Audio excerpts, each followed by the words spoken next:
C'est peut-être pas le cas pour tout le monde, mais quand il faut dire quelque chose à papa, c'est pas toujours évident. Quand il faut faire signer les papiers, je sais que de moi-même, j'allais plutôt vers maman quand les résultats n'étaient pas bons. On a auprès de la Vierge Marie ce cœur maternel, cette maman affectueuse vers laquelle on pourrait plus naturellement se tourner.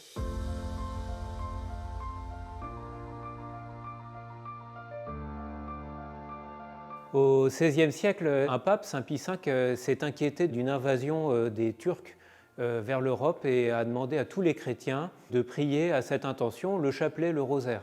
Et ça a tellement bien marché, là, il y a eu une grande victoire contre eux et le pape a proposé de fêter Notre-Dame du Rosaire le 7 octobre pour la remercier du secours qu'elle a apporté aux chrétiens de l'époque. Et c'est bien plus tard, au XIXe siècle, que le pape Léon XIII a proposé que tout le mois d'octobre soit un mois pour aider les chrétiens à se rendre compte combien la prière du rosaire est belle, fait du bien, plaît à Dieu et aussi pour rendre grâce, remercier la Vierge Marie du secours qu'elle a apporté à cette occasion-là. On reprend simplement le chemin que Dieu a voulu suivre lui-même, c'est qu'il est venu jusqu'à nous par Marie. Et il nous propose de revenir à lui aussi par ce même chemin qu'il a choisi, qu'il a préparé pour nous et qu'il a établi comme un pont jusqu'à son Fils.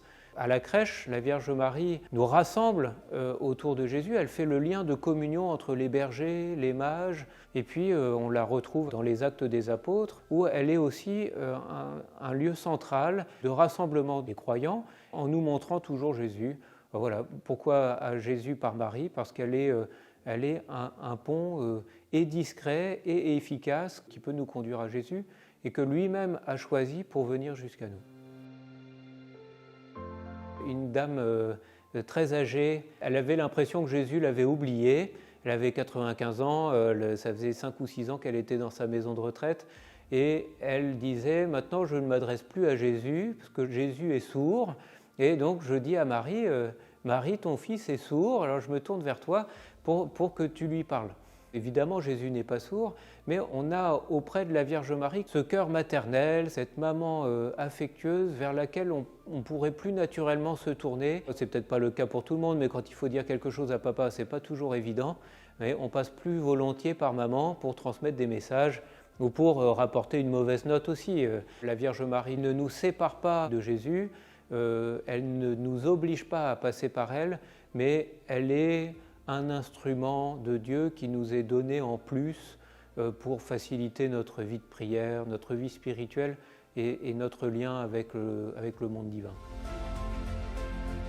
C'est une répétition de ce passage de l'Évangile où la Vierge Marie va dire oui à Dieu et va permettre à Dieu de venir sur la terre pour nous sauver.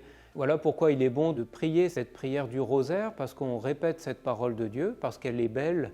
Et puis, pour nous-mêmes, il y a ce côté bon de répéter une parole de Dieu pour façonner notre cœur à ces paroles de grâce. Je suis très impressionné de voir combien la prière du chapelet, la prière du rosaire est efficace et fait du bien, soit pour moi-même, soit pour des intentions qui m'étaient confiées. Et ça rejoint une parole de Saint Jean-Marie Vianney qui dit que le chapelet était une arme contre le démon. D'autres voient le chapelet comme une échelle qu'on prend pour aller vers le ciel. Voilà, plein d'images qui essaient d'exprimer ce que l'on trouve dans cette prière du chapelet, dans laquelle je vous encourage à vous plonger, parce que beaucoup de grands saints y ont vu un grand secours, et de fait, c'est une prière très efficace.